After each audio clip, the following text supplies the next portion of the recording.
Welcome to the channel. Over the last year, I've documented a variety of techniques for making music with the mixing board as a feedback instrument, an approach perhaps best known as no input technique. Over that time, I've come to appreciate the flexibility of the mixing board. Depending on how you patch feedback loops together across the various types of channels, you can access a variety of sound worlds from the instrument. Like a synthesizer, it is an instrument-making toolkit more than it is an instrument of a single character. So, for this video, I'd like to take you on a tour of 4 different patches for the mixing board as a feedback instrument. My hope is that by the end of the video, you've seen a variety of the mixing board's feedback techniques in practice, and it inspires you to find an approach to the instrument that fits with the kinds of sounds that you want to be working with.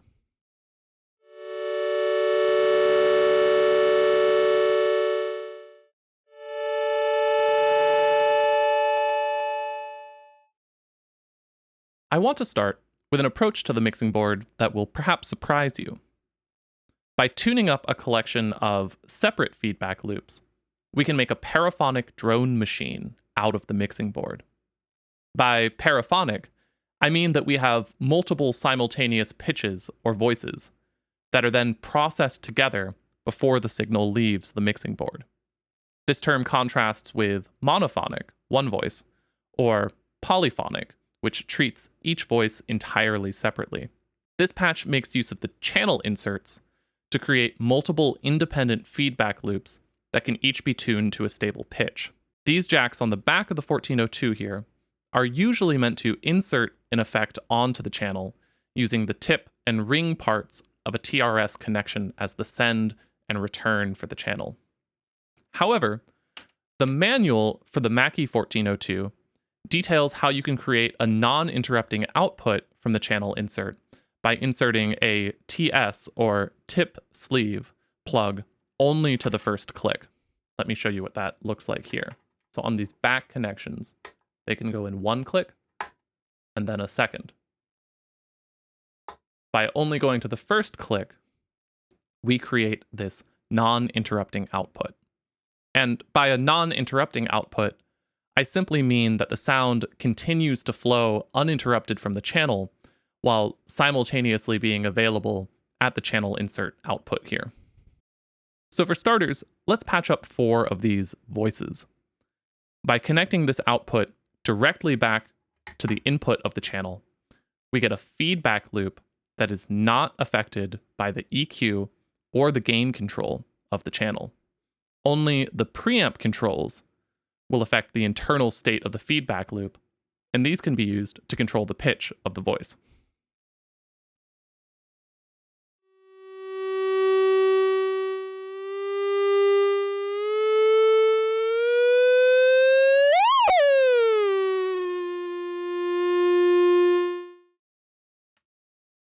I'm going to patch up 3 more now.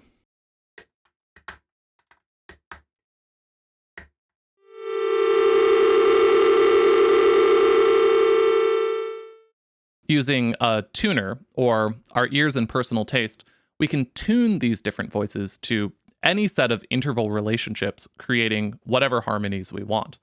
I'm going to create some relationships between these voices now.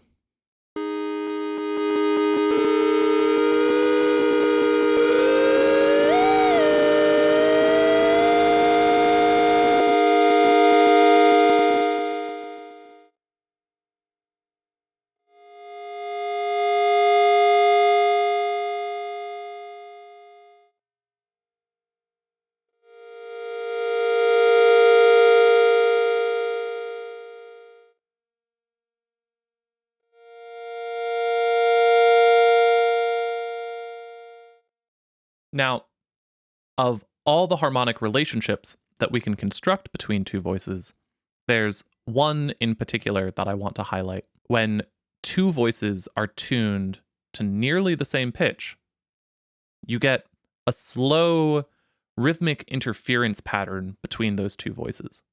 Listen to this. Here's one. Here's the other, and here they are together.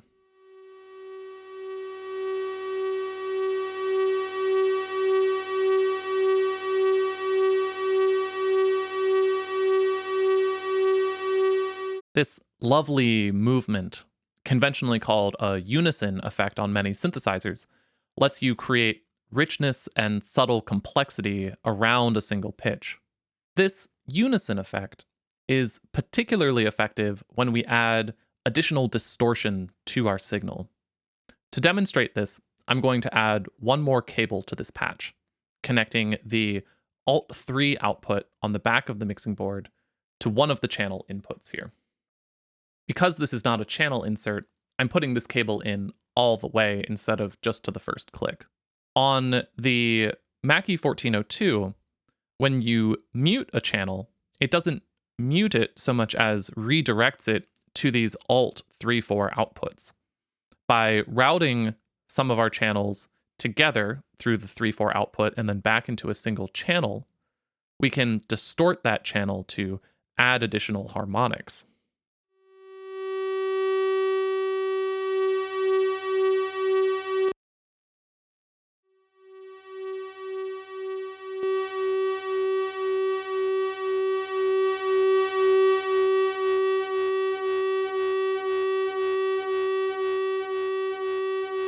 You can hear, especially as we boost the channel, just how pronounced that interference effect becomes.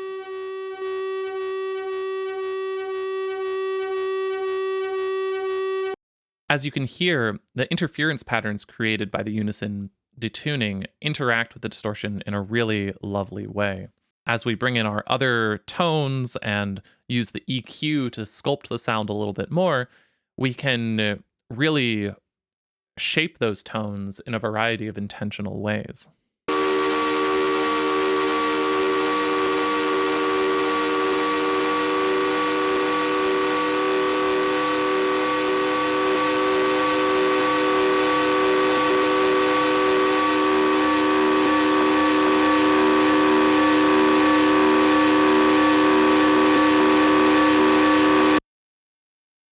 Finally, I want to point out that we've created a patch here where we're routing all of our voices back through this single channel.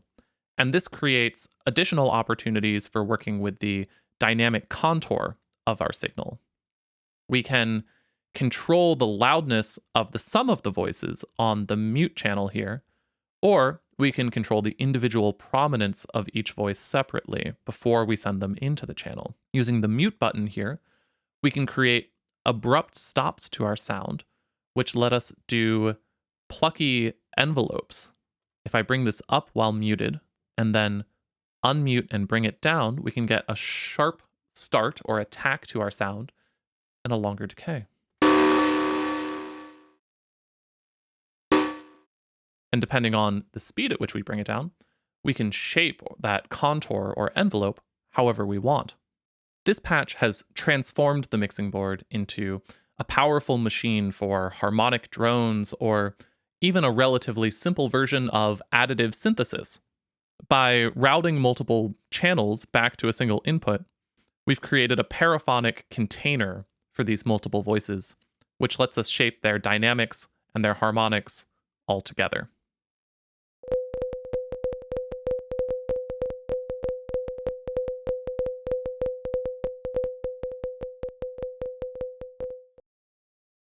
Let's start over for our second patch. You'll see some overlap with the techniques used in the first patch, but while we depart from a similar starting point, we head off towards a new area of our instrumental possibility space.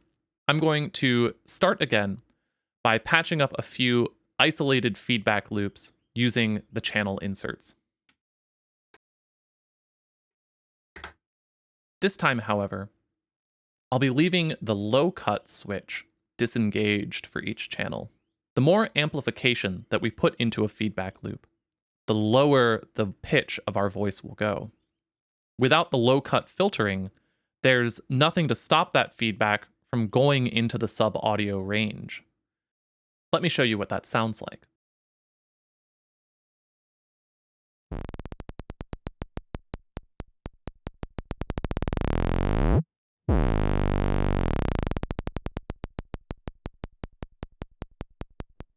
we quickly depart the audible range of frequency and instead find ourselves in the world of rhythm. So each of our channels is going to be driven down to the point where it pulses at a relatively stable rate. Here's the first. Here's the second. And there's the third. Mixing multiple channels together, we can get a juxtaposition of multiple rhythms together.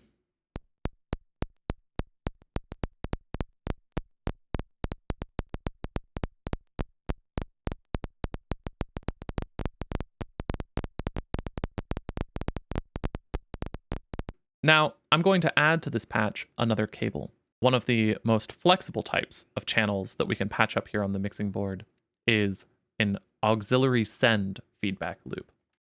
Taking the aux send, routing it to a channel, and then turning up the send on that to route it back to itself, we can create a feedback loop.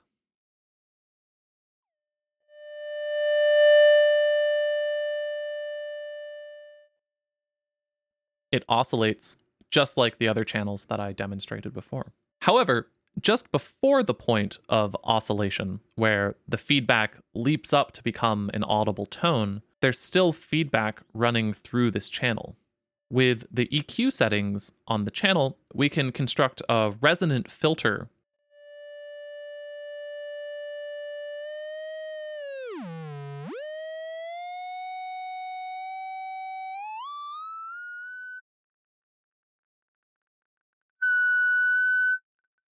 We can't hear anything anymore, but there's still feedback running on this channel.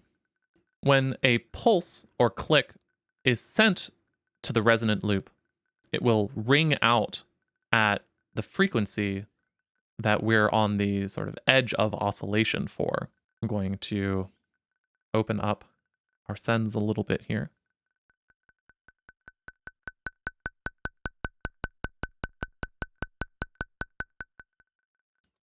Without that feedback, we have just our pulse. But when we bring the feedback in,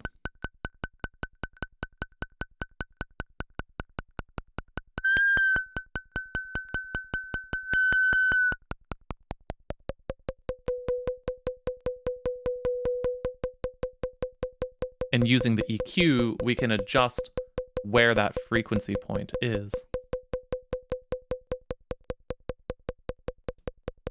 Subtle adjustments to the amount of feedback will change the resonance, how long it rings out.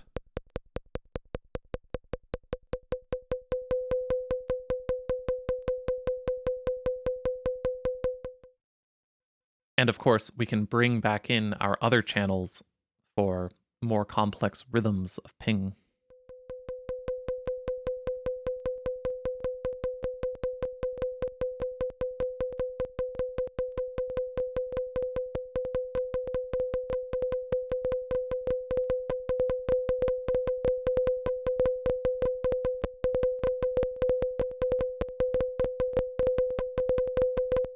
With this patch, the mixing board demonstrates some of its rhythmic potential, as well as the delicate, non-oscillating resonance that it is possible to achieve short of full feedback.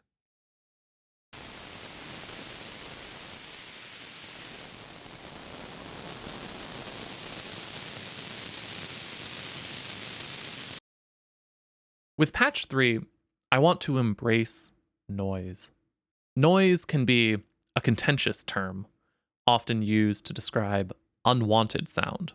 Here, however, I intend to use it to describe a complexity of sound that goes beyond a clear pitch center.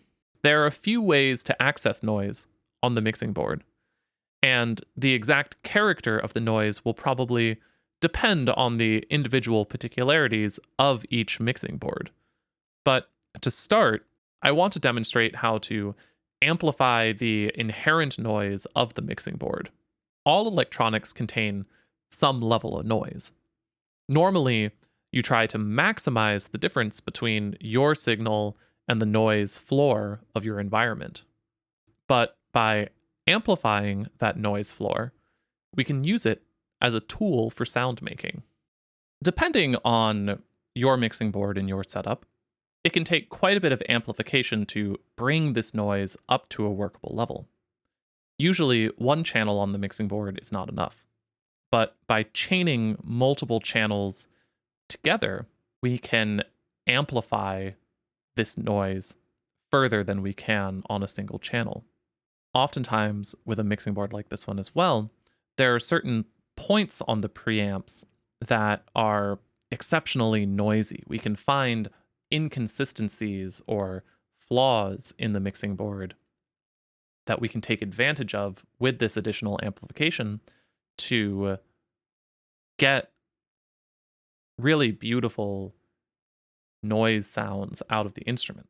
I'm going to patch up a chain of channels now, taking the channel insert output of each channel and patching it over to the adjacent channel input. This will let us use the preamps to stack amplification and access that noise that we're looking for.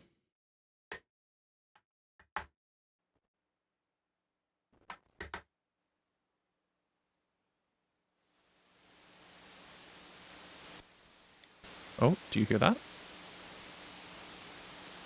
That's a beautiful hiss. But I think I'd like to make it a little bit louder even still. Now that we have what we're looking for.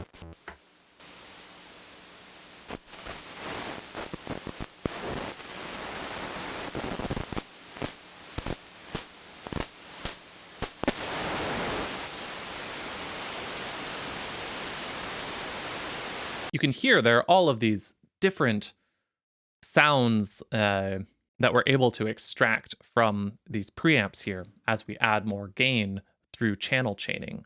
But the sound that I'm looking for in particular right here is this steady noise.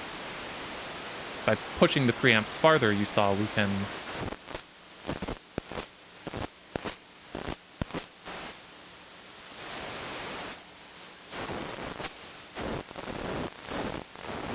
get all sorts of sounds.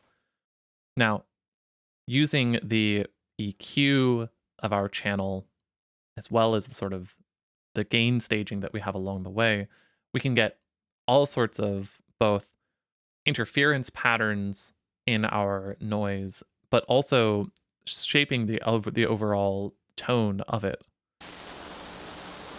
Cut the mids.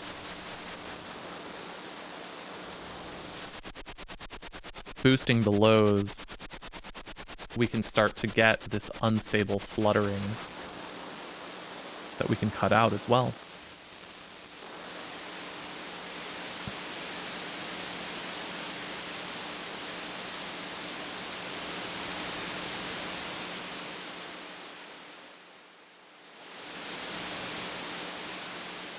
Listen to the way that the frequency content changes as you swell the noise. By engaging the low cuts, we can also shape that noise as well.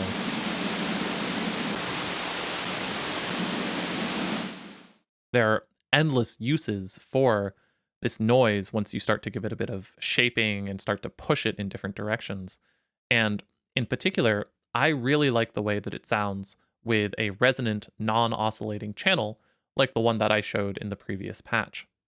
So let's patch one of those up here and demonstrate it as well. This is an aux feedback loop into here. I'm going to set it so that it's not quite oscillating. There we go. And now by routing our noise into this,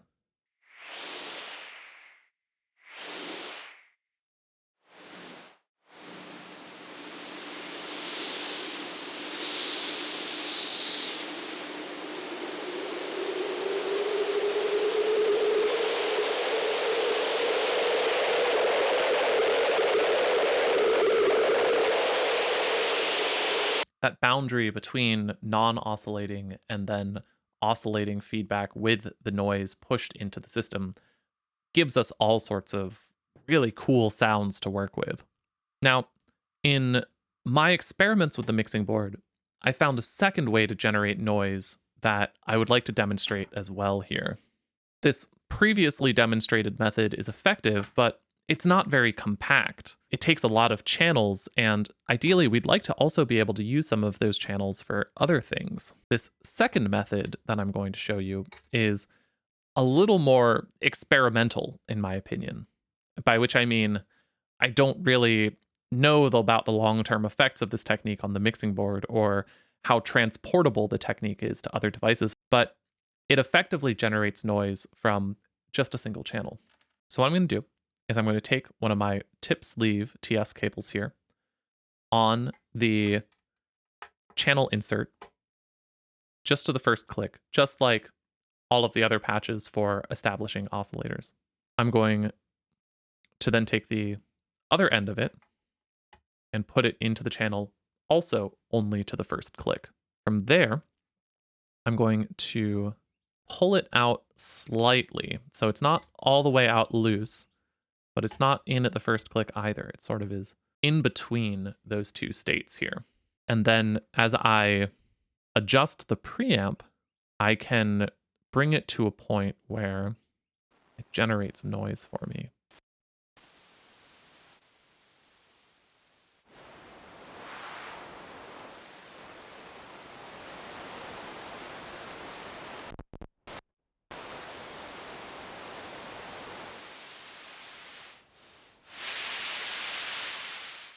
There we go. And by adjusting the EQ, we can really sculpt.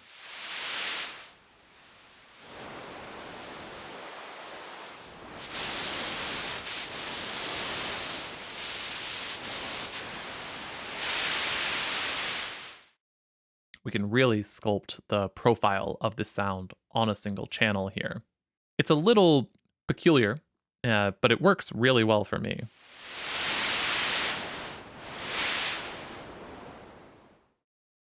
I've been using this technique for about 6 months, and so far it's behaved completely consistently over that time. But as I noted before, this is entering the experimental realm, even for the mixing board as a feedback instrument. I don't understand this in the same way that I can explain the other things that I'm doing, and it's weird even by the rules of the mixing board as a technique. Getting back to the patch in front of me, though, I want to talk about one more thing with this approach to noise patching. With this noise source, I'd love to be able to chain multiple channels together to get parallel treatments of this noise source, to be able to get different EQ processings or to blend different amounts of multiple copies together. However, the channel insert is already being used to construct the noise channel, so I'm not able to create these chains like I was doing on the other patch. But there's a solution. Let me introduce a splitter cable. This creates 2 copies of the input, which lets me simultaneously construct the noise channel and split a copy off for parallel processing. From there, any number of additional channels can be chained together to create additional treatments for the noise. Plug one end in there. This is my second split here. Plug that into the first click. This one's going all the way in because it's not recreating the noise, it's just passing it along to another channel. And now I also have that same noise available here. But you can hear, we can get a completely different treatment of it with additional gain or additional filtering. I liked where it was, that sort of crunchy compared to this.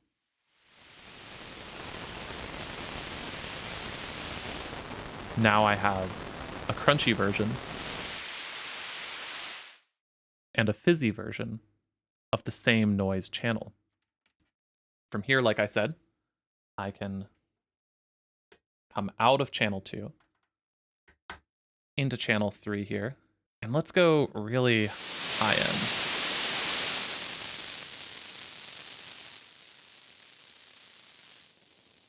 Maybe highs and lows. Not a lot of gain. So now we have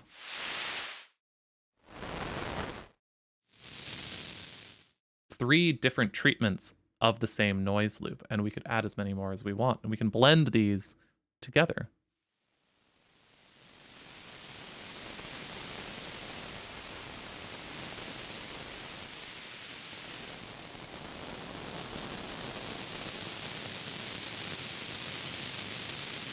My hope with this patch is that it can create an appreciation for intentionally creating noise on the mixing board.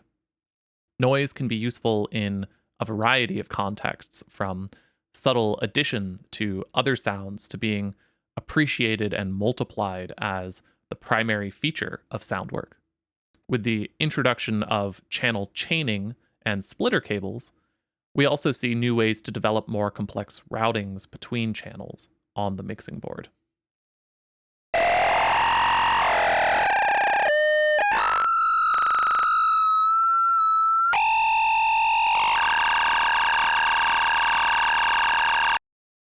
In the last patch, I used parallel routing techniques to process a sound in multiple ways. By routing those different treatments back to the same input, we can create parallel feedback loops. Parallel feedback can push and pull on the sound in multiple directions at the same time, creating more dynamicism and unpredictability inside the feedback loop.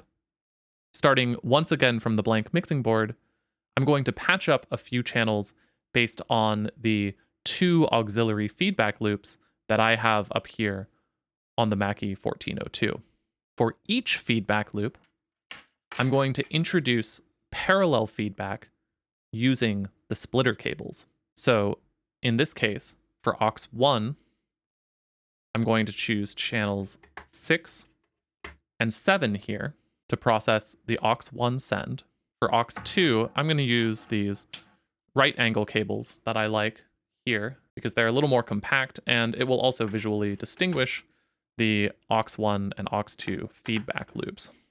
We're going to run into channels 11 and 13, just the way that it's spaced out right here. By giving each of these channels a different EQ setting and setting different amounts of feedback to the aux send, a variety of complex sounds and rhythms can be achieved. For starters, let's just do one set of parallel feedbacks on aux 1. I'm going to open these up. I'm going to set channel 6 to have more bass, less mids, more highs, set the preamp up, and then I'm going to accent mids and highs on the other, bring the feedback down a little bit, and I'm going to engage the level increase here. So now on one of these,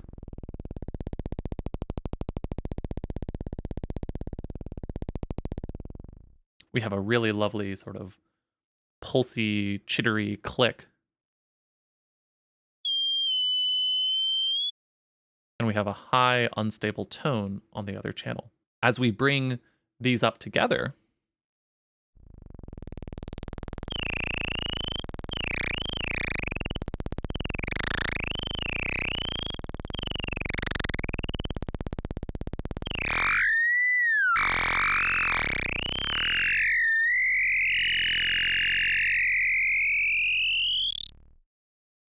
we can get some really cool sounds using parallel feedback. Now I'm going to set up aux 2. I'm just gonna wing it. We're just gonna twist some knobs, see what we get.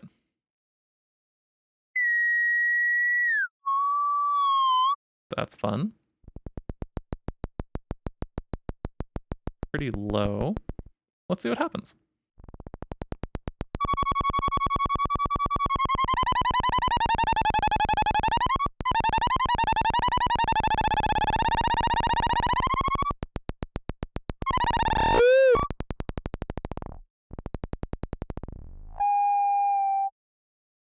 Yeah, I like that. Unlike the stable voices that I introduced in earlier patches, the level controls for each channel here is internal to the feedback loop. As I change the level of the output here, I'm also changing the amount of feedback in the loop. Here are all 4 channels in conjunction now, 2 independent sets of feedback.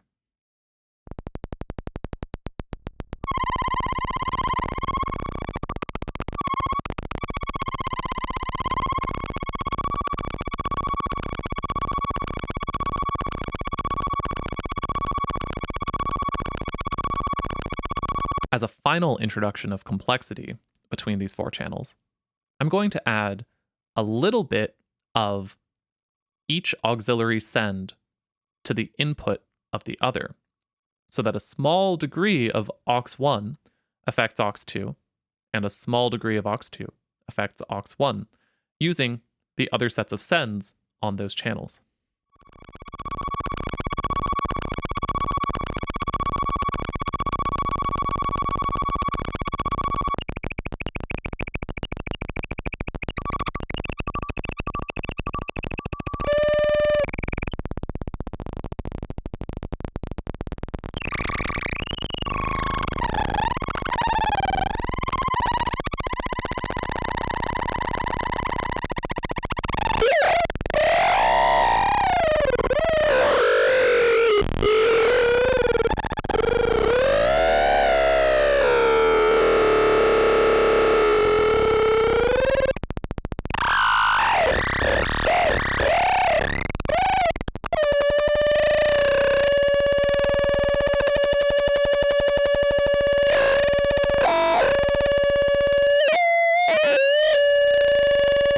The small amounts of feedback and the twistiness of these interrelationships creates really wild, exciting variations in the sounds.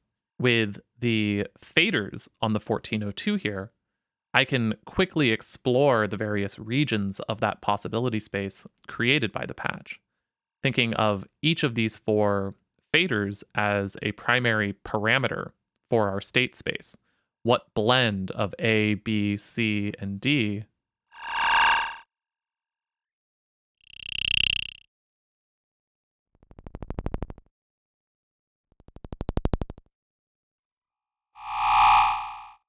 accesses different spaces of the patch.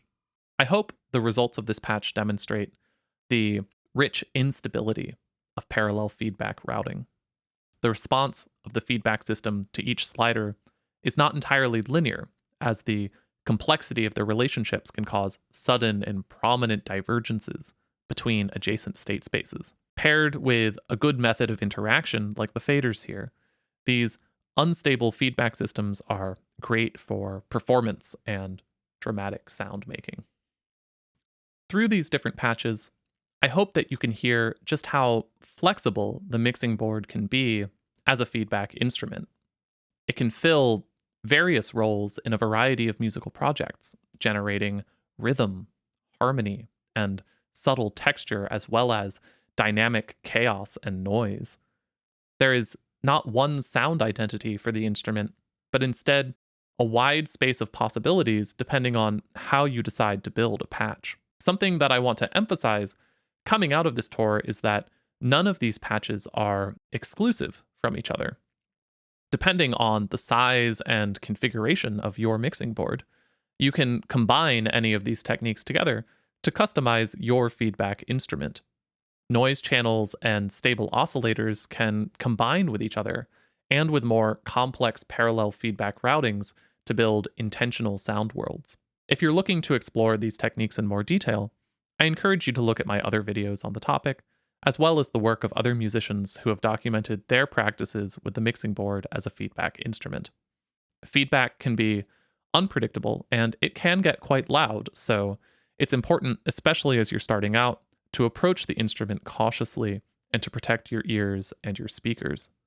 But as you come to understand the mixing board, it operates quite predictably and can be incredibly useful as a tool for sound making. I hope coming out of this video, that you're able to find some inspiration for your musical practice, whatever instruments and sounds are of interest to you. If you have any questions, feel free to ask in the comments. And for those who are also exploring this wonderful instrument, I hope that you find exciting sounds and techniques in your explorations, and that you are generous with what you find. Happy sound exploring, and I hope you have a great day.